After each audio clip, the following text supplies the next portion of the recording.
kepada Al-Ustadz Kiai Haji Fikri Ahil MJ. Waktu dan tempat kami silakan dengan segala hormat. Tafadhol maskura. Sallu alaihi. Assalamualaikum warahmatullahi wabarakatuh.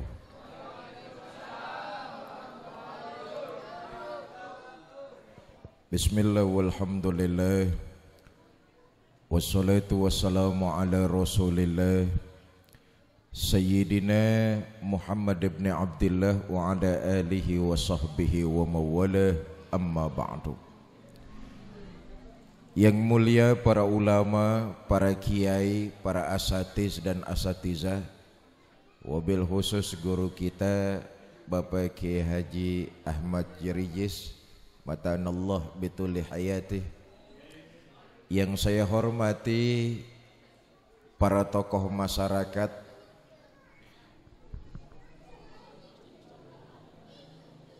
hadir Bapak RW, Bapak RT, panitia peringatan Maulid serta DKM Musola Al-Ikhlas, ibu bapak, saudara-saudara kaum muslimin yang saya cintai. Apa yang tadi disampaikan oleh guru kita Bapak Kiai Haji Ahmad Jerijis, berbahagialah kita yang belum pernah ketemu sama Nabi, tapi di hati kita dialirkan rasa cinta kepada beliau. Ngeliat mukjizat belum, tahu tampang Nabi kagak, dengar wahyu diucapkan Nabi boro-boro. Benar? Tapi alhamdulillah Allah karuniakan di hati kita rasa cinta kepada baginda Nabi besar Muhammad sallallahu alaihi wasallam. Padahal kalau menurut rukun cinta, kalau boleh pakai rukun, cinta itu pertama katanya sering ketemu. Kita ketemu Nabi juga enggak, jaraknya jauh, 14 abad setengah yang lalu. Maka rukun dan syarat cinta sering ketemu. Dari sering ketemu, yang kedua sering bercakap-cakap. Kita ngobrol sama Nabi juga belum. Betul apa enggak? Orang kalau punya perasaan cinta lahir karena dua hal. Pertama sering ketemu, yang kedua sering bercakap-cakap. Ngobrol aja belum pernah.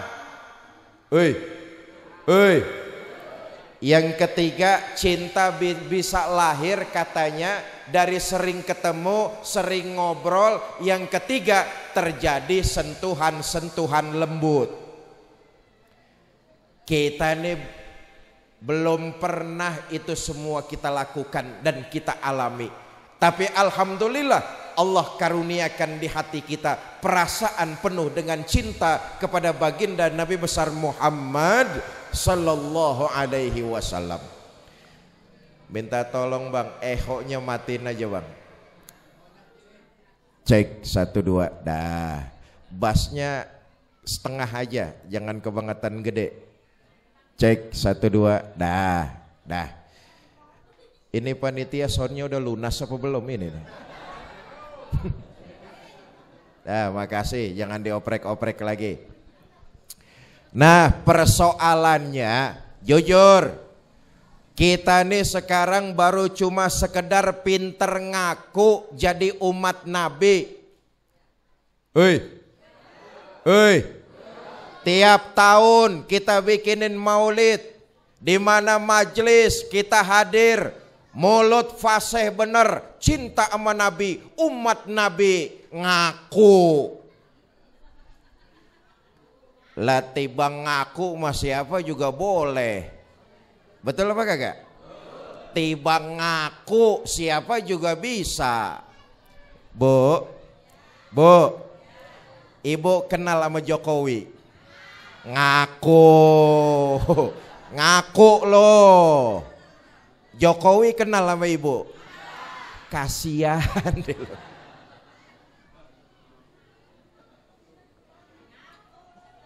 Nah, persoalannya mulai malam ini apa yang tadi disampaikan guru kita tuh penting.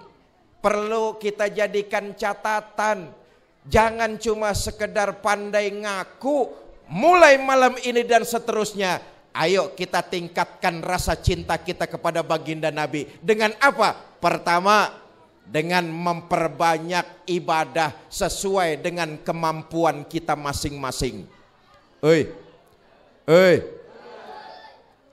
Nabi dosanya sudah mendapat jaminan ampun dari Allah, tapi ibadahnya kagak berhenti.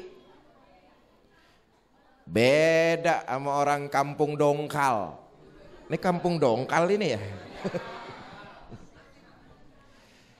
Nabi itu dosanya sudah mendapat jaminan ampun, tapi ibadahnya malah makin luar biasa. Maaf dah, saya nih kalau dapat dosa udah diampunin, sembayang berhenti.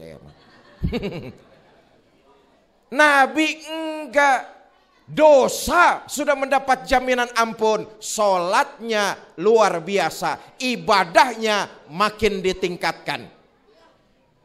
Sumbernya istri beliau, Ummul Mukminin Sayyidah Siti Aisyah radhiyallahu anha.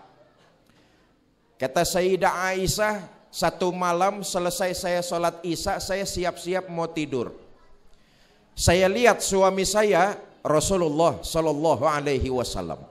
Saya lihat suami saya lagi sholat, saya pun tidur. Tengah malam saya terbangun, saya lihat suami saya masih sholat juga. Saya tidur lagi. Sepertiga malam yang akhir saya terbangun, saya lihat suami saya masih sholat juga. Allahumma sholli wa sallim wa barik alaih. Dosa sudah mendapat jaminan ampun, bininya 3 kali mendusin, dilihat suaminya masih sholat juga. Oh, kalau istri Nabi tidurnya bentar-bentar mendusin. Kalau istri orang kampung dongkal kebluk. Bu, ibu sering mendusin tengah malam? Ngapain?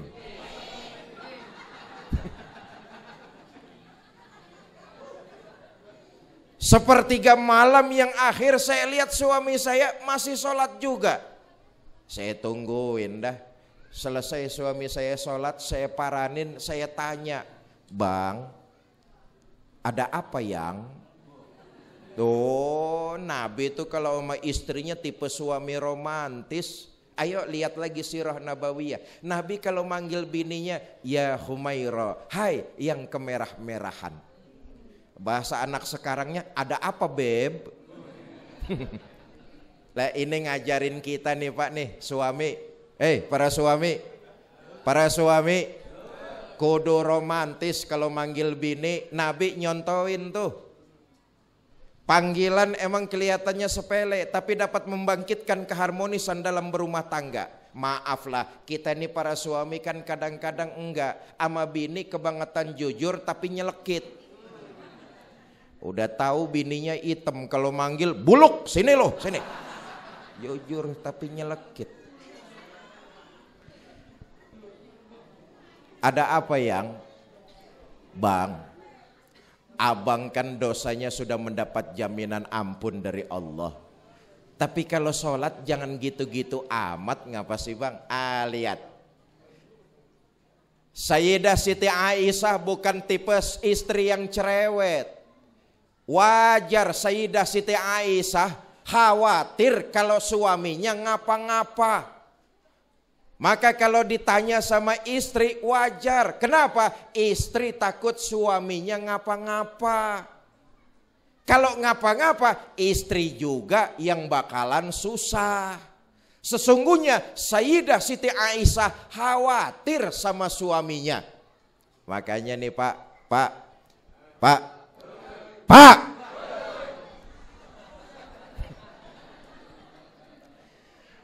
Kalau kita lagi di mana-mana, bini nelponin melulu, angkat telponnya. Betul-betul dengerin aja loh lah. Bukan bini curiga sama kita, enggak. Dia khawatir, takut kita kenapa-napa di mana-mana. Makanya kalau ditelponin sama bini, angkat dah. Habis itu geletakin kecomberan.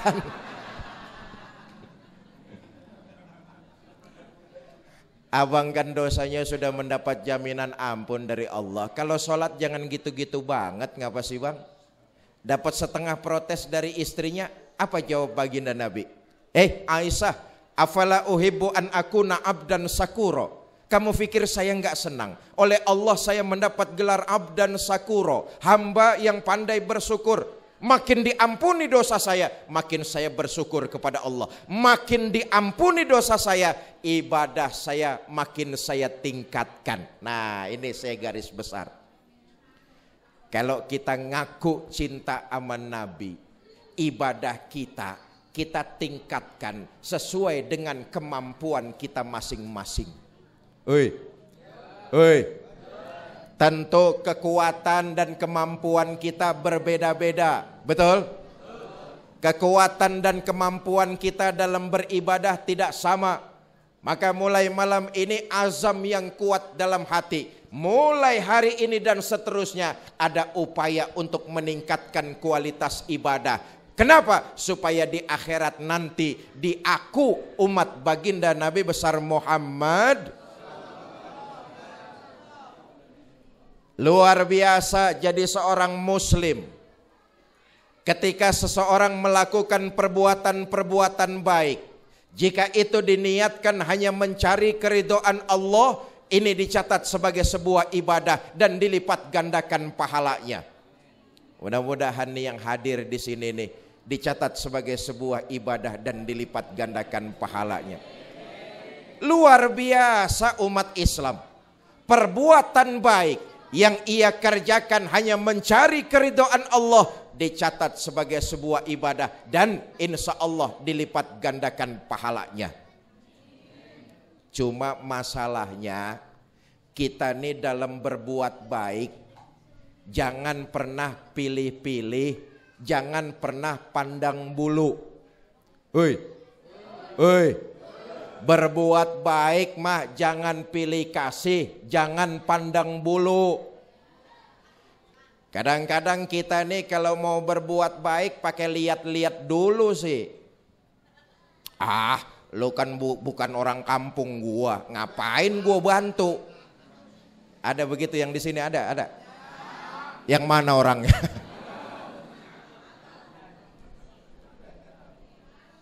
Saya perlu garis bawahi ini. Berbuat baik apapun itu, selama dilakukan hanya mengharap ridho Allah, nilainya ibadah dan mudah-mudahan dilipat gandakan pahalanya. Karena itu jangan pilih kasih, jangan pandang bulu. Guru kita tadi menjelaskan kepada binatang saja jika kita berbuat baik ada ganjarannya. Panitia masih ngeluarin makanan panitia. Ya, makanannya habis itu berhenti dulu panitia. Ya, buru-buru dah kasihin, habis itu berhenti dulu. Ini omongan gue kalah sama makanan soalnya.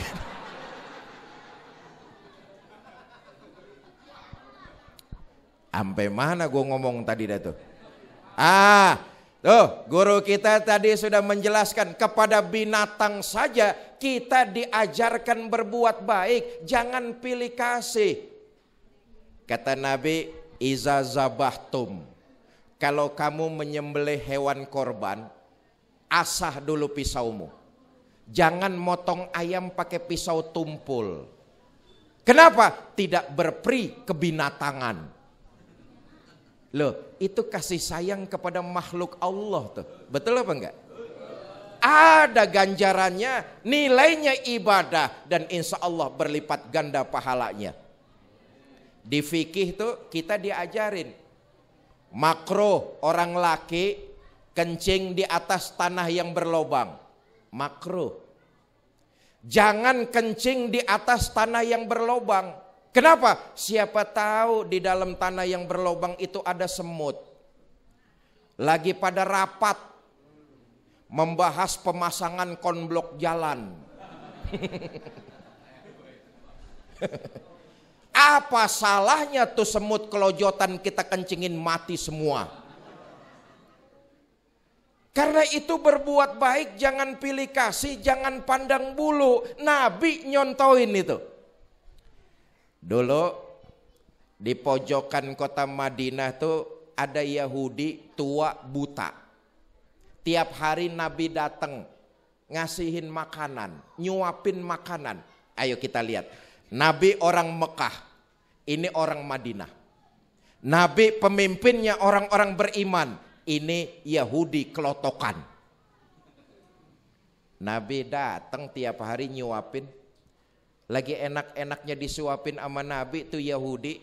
Dia dengar di depannya ada orang lewat, berdiri pidato Yahudi. Bang, yang barusan lewat di depan saya, hati-hati kalau ketemu Muhammad. Jangan dipercaya omongannya, Muhammad tukang bohong. Padahal yang lagi nyuapin dia junjungan kita baginda Nabi besar Muhammad sallallahu alaihi wasallam. Marah Nabi? Enggak. Merah kupingnya? Kagak. Terus disuapin dengan penuh rasa memuliakan, cinta dan kasih sayang. Allahumma sholli wa sallim wa barik alaihi. Besok Nabi datang lagi. Nyuapin. Lagi enak-enaknya dilolodin sama Nabi. Dilolodin, ngerti orang sini dilolodin ya. Lagi enak-enaknya disuapin sama Nabi. Nih Yahudi dengar di depannya ada orang lewat. Berdiri pidato lagi dia. Nyap-nyap. Mas, yang barusan lewat di depan saya, hati-hati kalau ketemu Muhammad. Jangan dipercaya omongannya, Muhammad tukang sihir. Nabi terus nyuapin dengan penuh rasa cinta. Saya tanya orang kampung dongkal masih mau nyuapin kalau yang kita suapin caci maki kita? Jajak aja lehernya.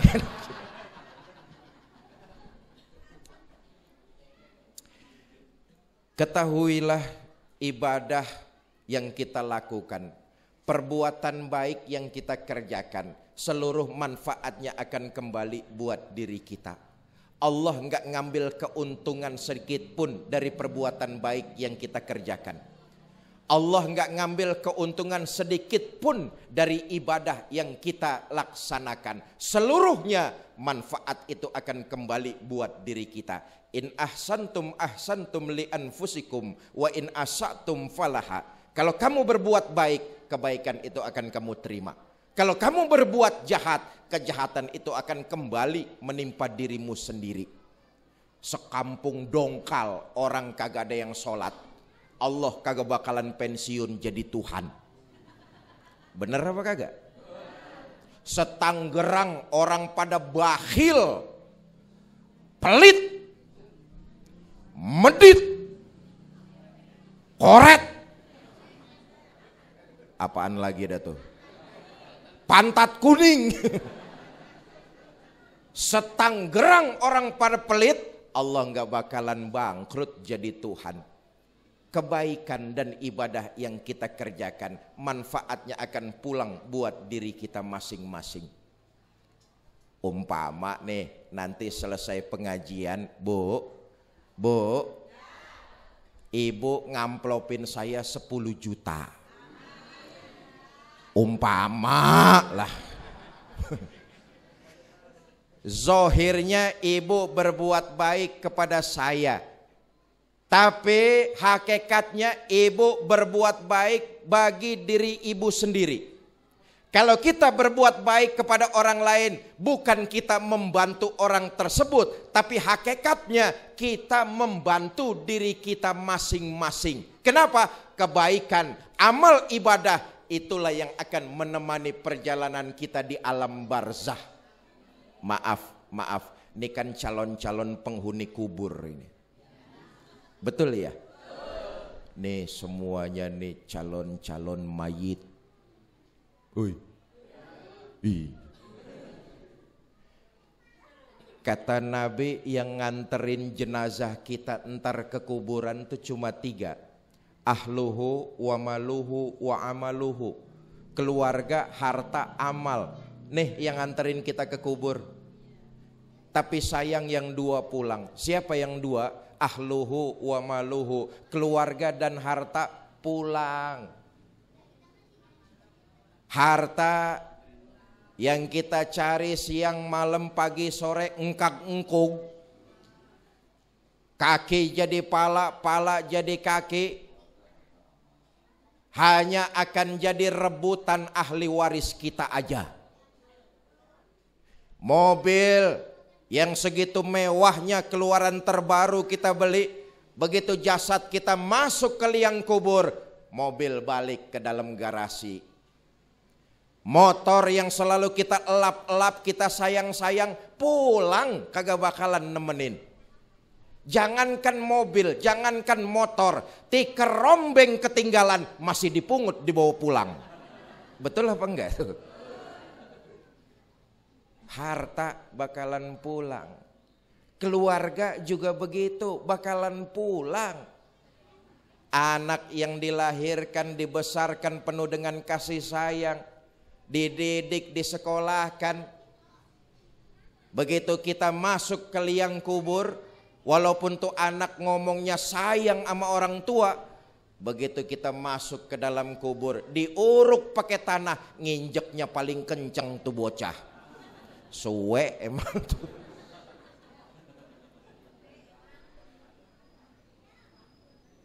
Kalau bapak-bapak nih mati duluan nih. Mati duluan. Jangan ngarep istri mau nemenin masuk ke dalam.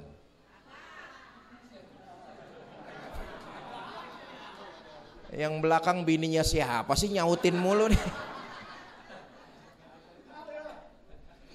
Bagaimanapun cintanya istri sama kita Pak, begitu jasad kita diturunin orang ke dalam kubur, dia berdiri paling di tepian, berlinang air mata sambil ngomong, "Bang, sampai sini aja ayah nganter, mudah-mudahan abang betah di dalam, jangan naik-naik lagi bang."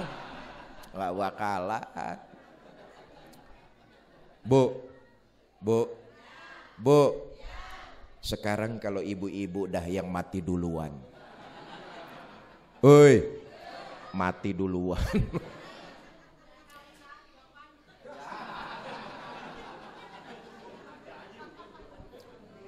Jangan ngarep suami mau nemenin masuk ke dalam. Apa suami nggak sedih ditinggal mati istri? Oh, jangan salah Bu, kami nih para suami menjadikan istri belahan jiwa, pelipur lara. Apa suami nggak nangis ditinggal mati istri? Siapa bilang? Kami para suami bercucuran air mata. Mata yang kanan, mata yang kiri melotot nyari mana gantinya ini. Yang nemenin kita nggak lain amal kebaikan dan ibadah kita kepada Allah Subhanahu wa Ta'ala.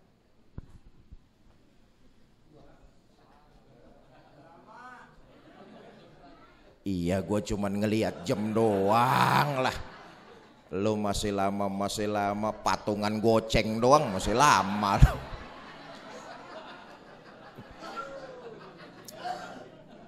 Saya nerusin guru kita tuh, Kiai Ahmad Jaruzi tadi tuh, bahwa dalam beribadah yang terpenting adalah dasari ibadah kita dengan ilmu pengetahuan. Karena itulah gunanya majelis-majelis taklim, tempat-tempat kajian, kita menuntut ilmu agar ibadah kita berdiri di atas ilmu supaya mendekati sempurna dan diterima oleh Allah Subhanahu wa Ta'ala. Ibadah tanpa didasari ilmu nilainya 0, tidak punya apa-apa di sisi Allah Subhanahu wa ta'ala. Dengan kata lain, cuma sekedar capek saja kita mengerjakan ibadah. Apa sebab? Tanpa didasari dengan ilmu. Maka cinta kepada baginda Nabi mulai siarkan rame terhadap majelis-majelis di musola kita. Cari terus, gali terus ilmunya supaya ibadah kita mendekati sempurna. Saudara, sudah jelas bahwa orang yang berilmu derajatnya berbeda dengan orang-orang seperti kita yang awam. Jangankan dari sisi kemanusiaan, iblis laknatullah alaih paling takut sama orang alim. Satu riwayat menceritakan waktu Nabi mau masuk ke dalam masjid, iblis dari dalam masjid lari terbirit-birit keluar. Dipanggil sama Nabi, Om iblis, sini. Kata Nabi, kamu kenapa dari dalam masjid lari terbirit-birit? Ya Rasulullah, tadi di dalam saya pengen godain orang yang lagi sembahyang.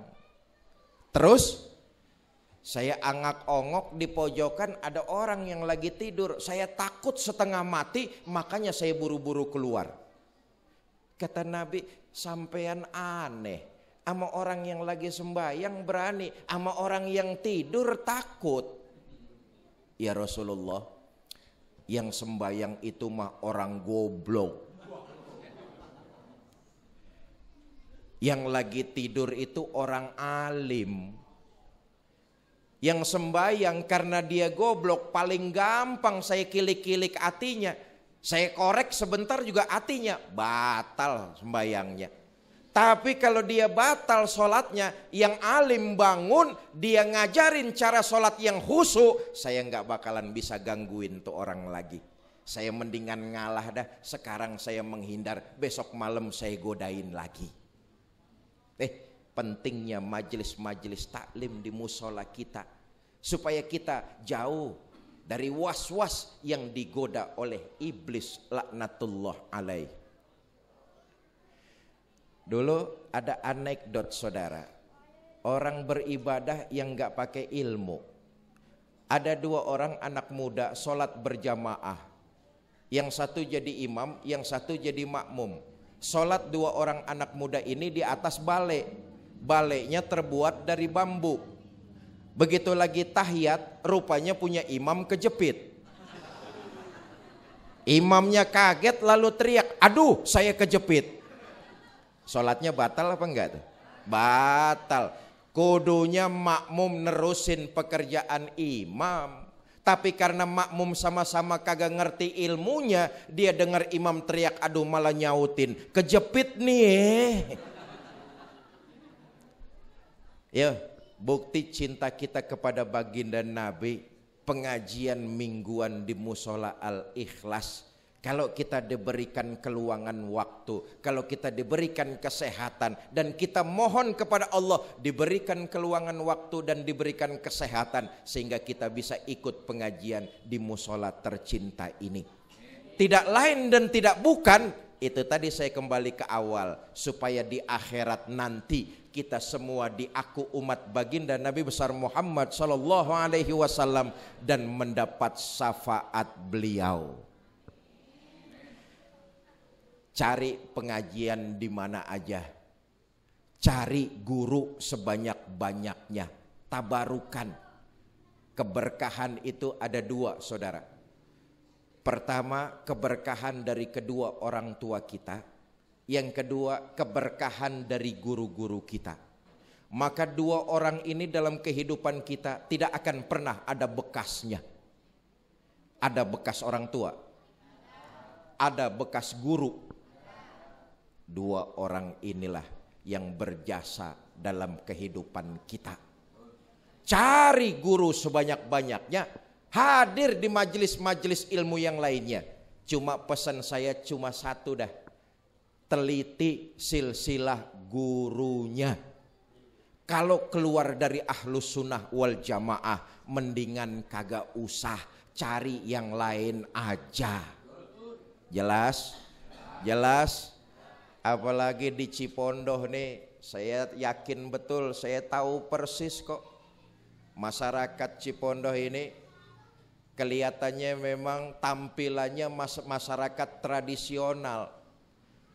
Tapi Islam yang dianut di sini adalah Islam yang mutawasid.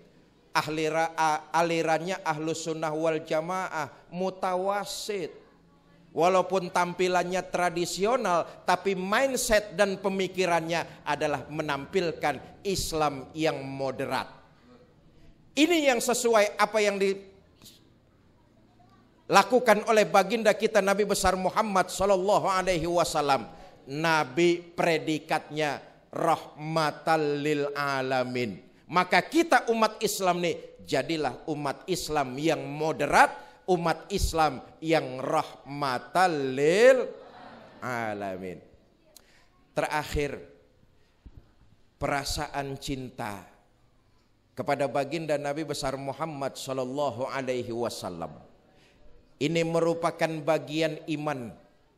Jaga terus iman di dalam dada, pupuk terus iman ini, jangan sampai dia berkurang, apalagi keluar dari dalam dada. Na'udzubillah, summa na'udzubillah. Karena itu cara memupuknya tidak lain dan tidak bukan memperbanyak amal-amal ibadah. Kita umat Islam kampung dongkal sudah punya modal utama. Modal utama kita tidak lain dan tidak bukan nilai-nilai iman. Karena iman kita hidup, untuk iman kita berbuat. Dan dalam menggenggam iman kita ingin kembali menghadap Allah Subhanahu wa ta'ala. Termasuk mengimani dan cinta kepada baginda Nabi besar Muhammad sallallahu alaihi wasallam. Karena itu jaga nilai iman ini. Tadi sudah disampaikan oleh guru kita, orang-orang yang melihat baginda Nabi, orang-orang yang mengetahui mukjizat, orang-orang yang tahu ayat suci Al-Quran disampaikan, mereka lihat dengan mata kepala mereka sendiri. Tapi karena taufik hidayah enggak datang, mereka dalam kondisi kafir. Kita lihat juga enggak, dengar juga enggak. Tapi Allah berikan modal utama yang sangat besar, yaitu hidayah, nilai-nilai keimanan. Ini sumber kebahagiaan di dunia, lebih-lebih di akhirat nanti. Jaga nilai-nilai iman. Jelas? Jelas? Cinta kepada baginda Nabi, jaga iman, jangan sampai menyekutukan Allah dengan sesuatu pun. Saudara, maaf ya. Ini bicara soal akidah sedikit. Orang yang dalam hidupnya menyekutukan Allah, maka amal-amal kebaikannya secara otomatis rontok seketika. Seperti kayu bakar. Rontok seketika. Karena itu kita memohon kepada Allah untuk dijauhkan hati kita dari sesuatu yang dapat menyekutukan Allah Subhanahu wa ta'ala. Syirik itu ada dua. Ada syirik khafi, ada syirik zohri. Kita berlindung kepada Allah, jangan sampai terjebak kepada dua hal. Syirik khafi, syirik yang tersembunyi, samar, remeng-remeng. Kalau syirik zohri, syirik yang terang-terangan. Syirik terang-terangan kita insya Allah enggak bakalan dah. Nyembah gunung, nyembah pohon, nyembah patung, insya Allah enggak bakalan. Tapi jujur tanpa kita sadari, kita sering terjebak kepada syirik yang sifatnya khafi, samar-samar. Gua habis miara burung di rumah, rezeki gua lancar. Awas, awas. Jangan gara-gara hobi menyebabkan kita jadi syirik khafi. Nauzubillah, summa nauzubillah. Saya nih abis pakai cincin ini nih. Oh, jangankan perawan, nenek-nenek ngeliatin lemes nenek-nenek. Ah, nenek-nenek buat apaan? Jangan gara-gara hobi menyebabkan kita terjebak jadi syirik khafi. Begini dah. Orang mah, kalau boleh pidato pakai mah di kampung dongkal, boleh apa kagak? Boleh ya. Orang mah mendingan amalnya dikit tapi imannya bener daripada amalnya banyak imannya salah. Kenapa? Amal kebaikan nyantolnya di iman. Ini akidah nih. Amal-amal kebaikan kita nyantolnya di iman. Bagaimanapun banyaknya amal ibadah kita, tapi kalau imannya salah menyekutukan Allah, tuh amal kagak ada tempat dia nyantol. Amalnya nguap, ngawang, ngambang. Bu, ibu tahu ngambang? Ya kayak yang dikali no ya. Karena itu cinta kepada baginda Nabi, jaga nilai-nilai iman, jaga kemurnian akidah, hati-hati dalam bertindak dan bertingkah.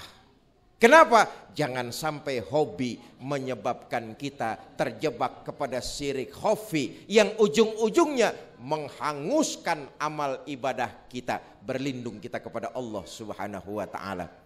Bapak Ibu, ini saja yang dapat saya sampaikan. Mudah-mudahan ada manfaat. Lebih kurang saya mohon maaf. Wallahul muwafiq ila aqwamit thariq. Assalamualaikum warahmatullahi wabarakatuh.